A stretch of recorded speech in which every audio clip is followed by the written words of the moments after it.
Well, good afternoon, everyone, and welcome to today's COVID-19 update briefing. 3 weeks ago, August 19th, stricter mitigations took effect in the Metro East region. And after 2 weeks of exceedingly high positivity rates, that region joined Region 7, Will and Kankakee counties, in operating under even stricter mitigations.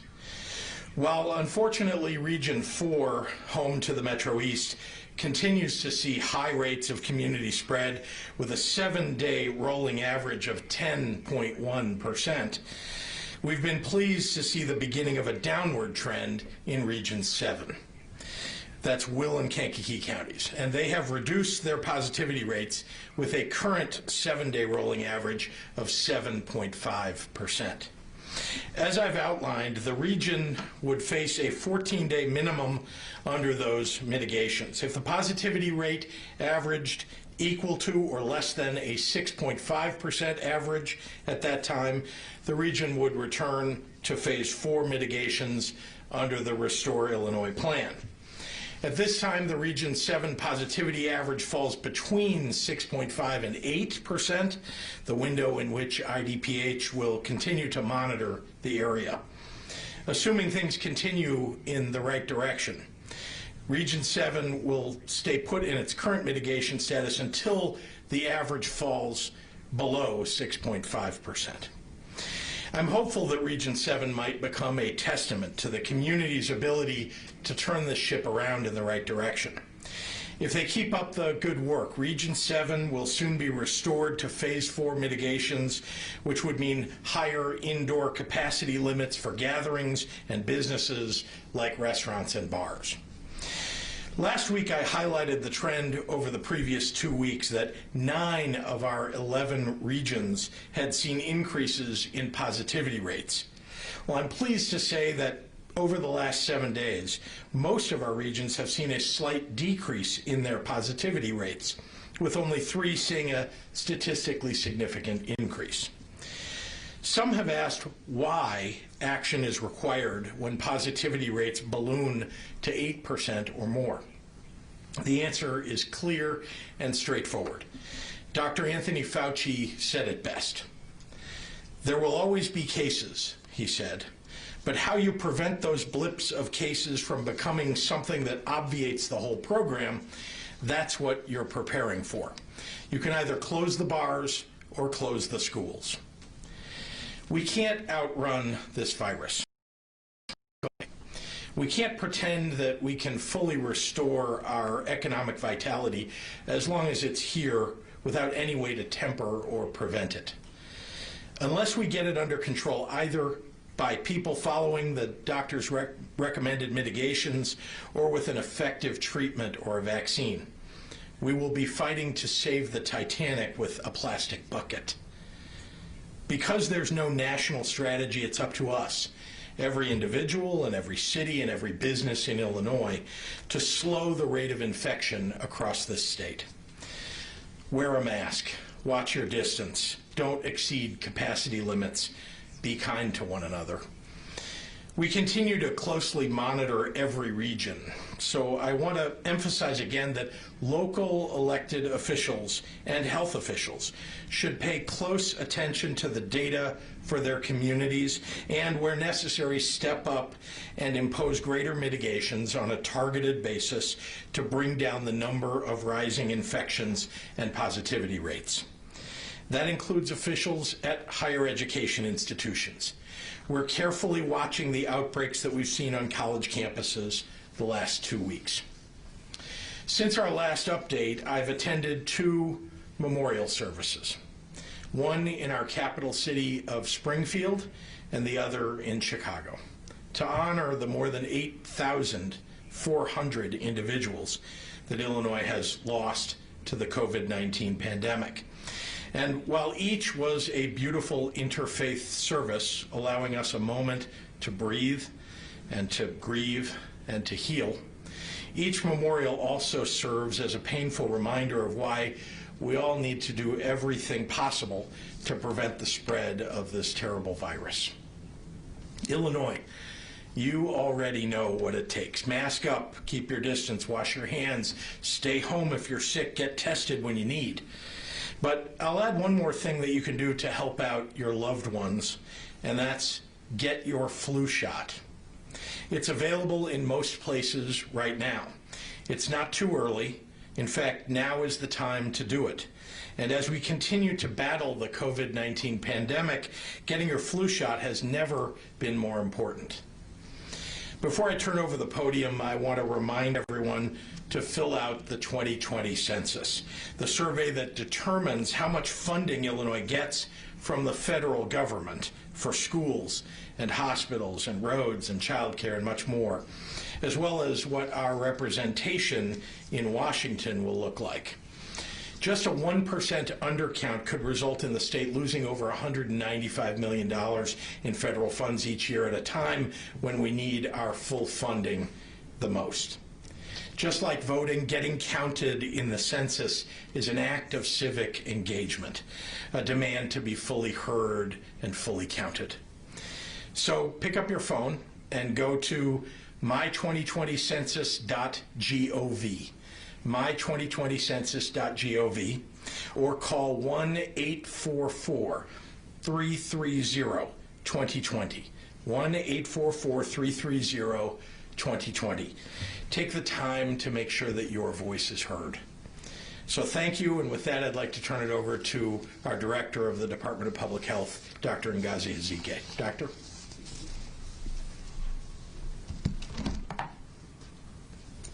Thank you, Governor.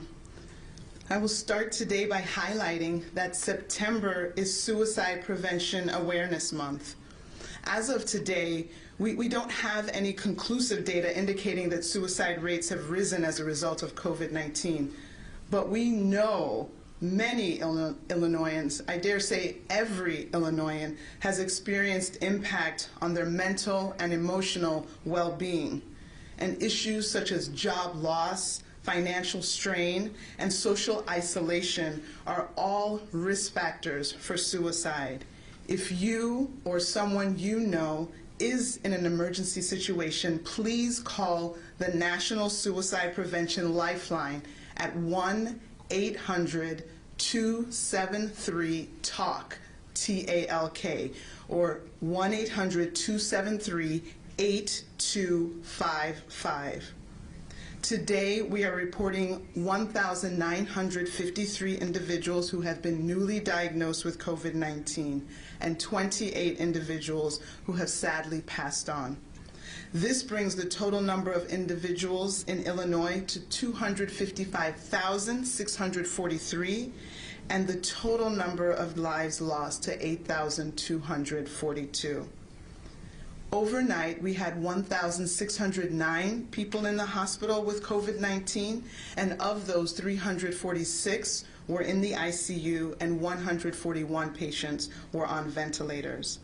In the last 24 hours, almost 49,000 lab results were resulted to bring our total testing number to 4,575,000.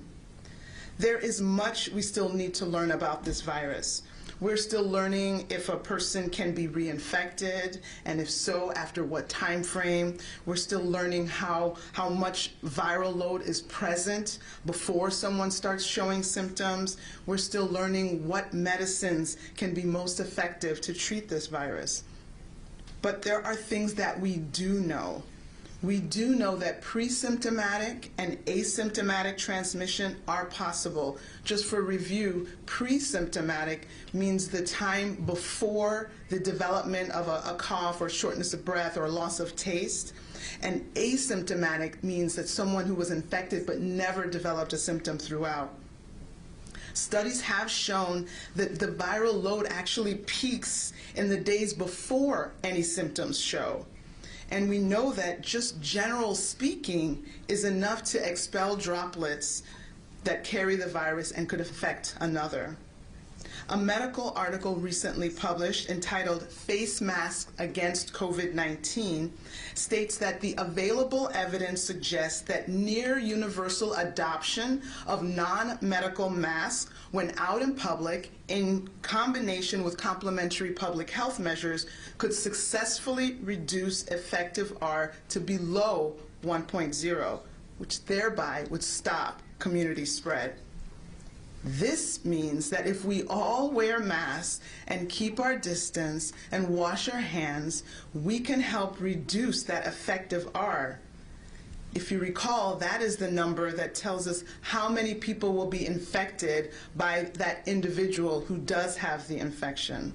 This ultimately slows the spread of the virus to the point where it will actually stop circulating. Our effective R is currently just above 1. We're so close, so these additional steps will get us where we need to be. Models do suggest that public mask wearing is most effective at stopping spread of the virus when compliance is high. That means the vast majority of people need to be wearing the face covering. We've all got to do this together. In one simulation, researchers predicted that 80% of the population wearing masks could do as much or even more to reduce COVID spread than a lockdown. There may be some disagreements out there, but there are things that we can all agree on. We all want our kids in school. We all want our restaurants open. We all want all of our businesses open. And we can do that by wearing a mask. Wear a mask. There's power in your face covering. Collectively, we could save thousands of lives.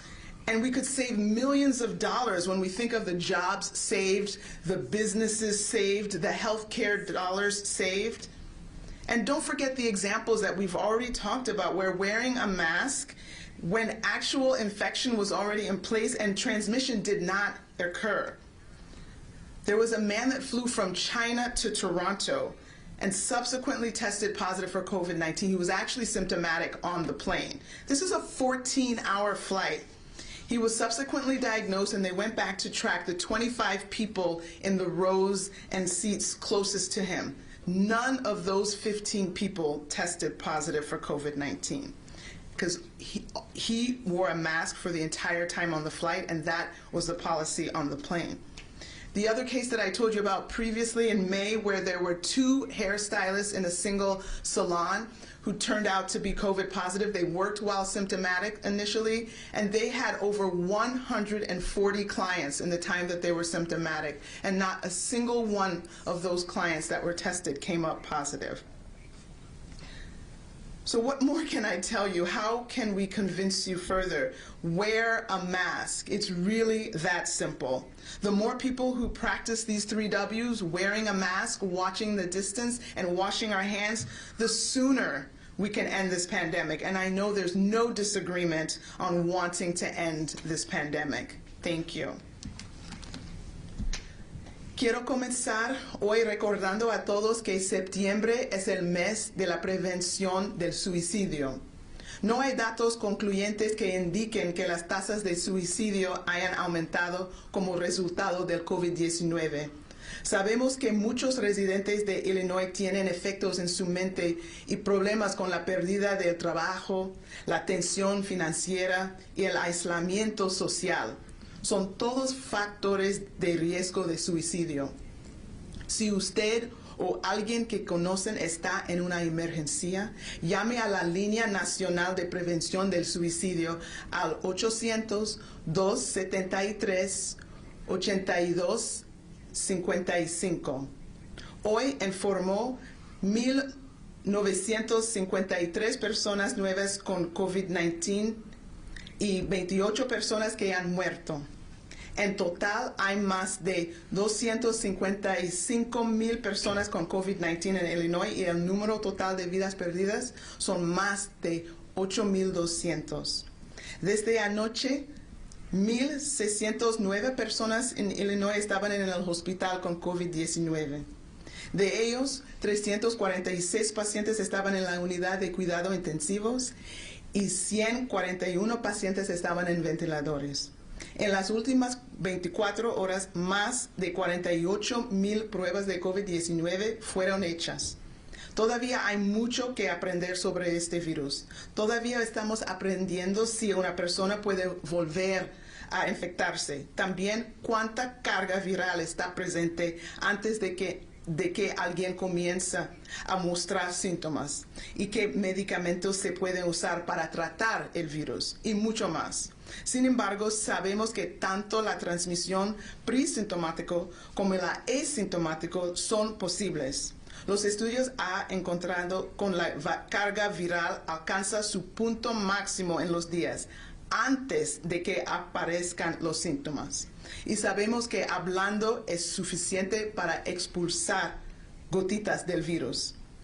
Un artículo afirma que la evidencia disponible sugiere que la adopción casi universal de máscaras cuando están en público, en combinación con medidas complementarias de salud pública, podría reducir con éxito el R efectivo por debajo de 1.0, lo que detiene la propagación. Lo que esto significa es que si todos usamos máscaras y mantenemos nuestra distancia, podemos ayudar a reducir el R efectivo. Eso es la cantidad de personas que pueden ser infectadas por un individuo que está infectado. En una simulación, los investigadores predijeron que el 8% de la población que usa máscaras haría más para reducir la propagación de COVID-19 que un orden de quedar en casa.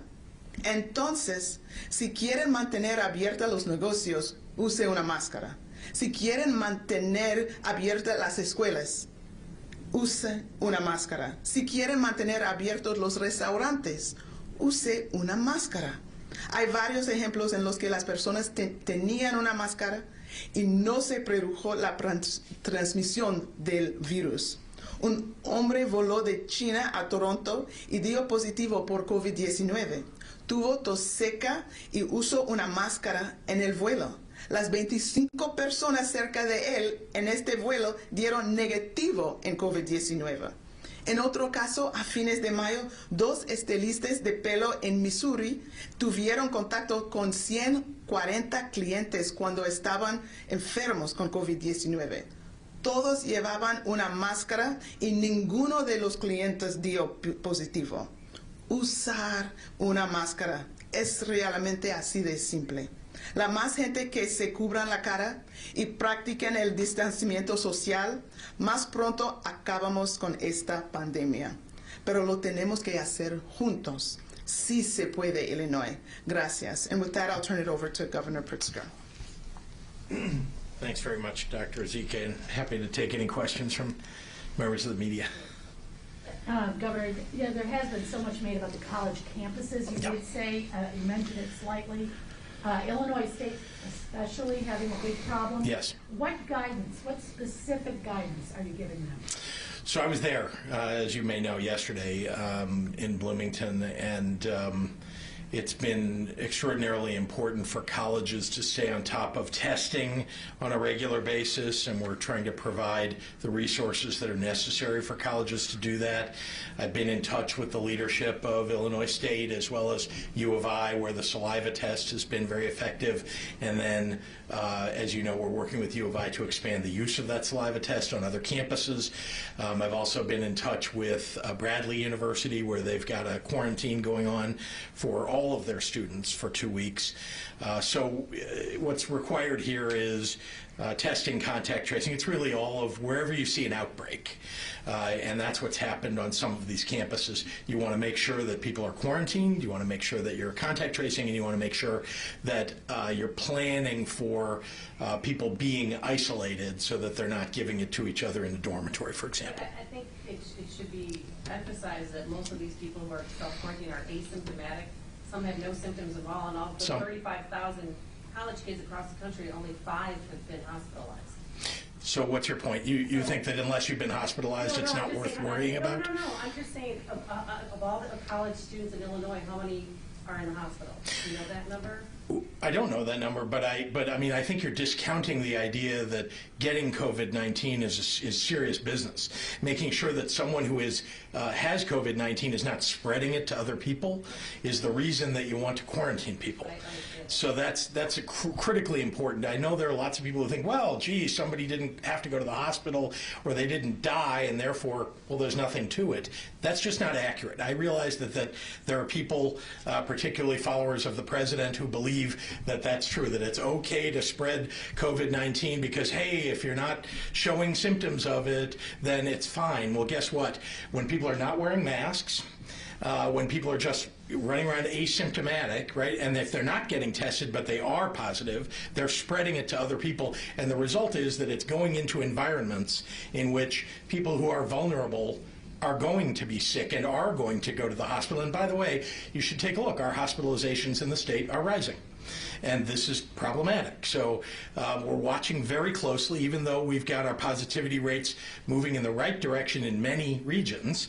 That hasn't kept people from going to the hospital because, you know, someone who is more likely to end up in the hospital getting it versus somebody who is less likely to end up in the hospital, you just don't know because you don't know who's got a comorbidity. Everybody who knows they've got one, that's fine. You know you've got a comorbidity and you should take extra care. Many people don't know that they have a comorbidity yet, and then they get COVID-19, and then they end up with a problem. What's the update on that saliva test being used other places? How soon? Yeah. So to remind you, the saliva test was the result of a bridging from the lab at Yale. This is a complexity that maybe people aren't interested in, but FDA allows bridging between one lab and another, and that's essentially what happened between the Yale lab and the U of I lab. The U of I lab now has the ability to bridge the emergency use authorization to other labs. And so they're working with ISU, for example, to try to bridge to ISU.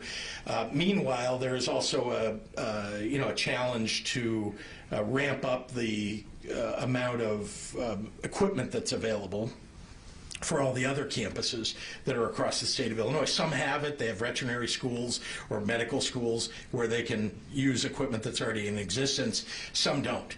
And so we want to make sure, though, that we are, have the equipment and have the ability to blow it out to all the campuses. But in short, we believe that this is going to, as I've said from the beginning, it will take probably 8 to 10 weeks before they're able to really get this to other major campuses all across the state of Illinois. From now, or from the time that we announced it, which I think is about 2 weeks ago. That's the belief was 8 to 10 weeks. You can't hold anybody to the schedule, though, because part of this is dependent on the FDA.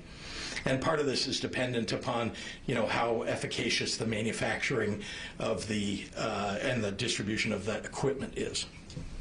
The Chicagoland Apartment Association says that some renters are taking advantage of the grace period. They are asking you to amend the orders about no evictions and say that the governors of California and New York have done so and are more specific, so that people who can pay will and not use the no eviction as a crutch. We're absolutely going to look at that. I think, let me remind you, our goal here is not to deprive landlords. In fact, if that were the case, we would have attempted to, to do what some people have called for, which is cancel rent.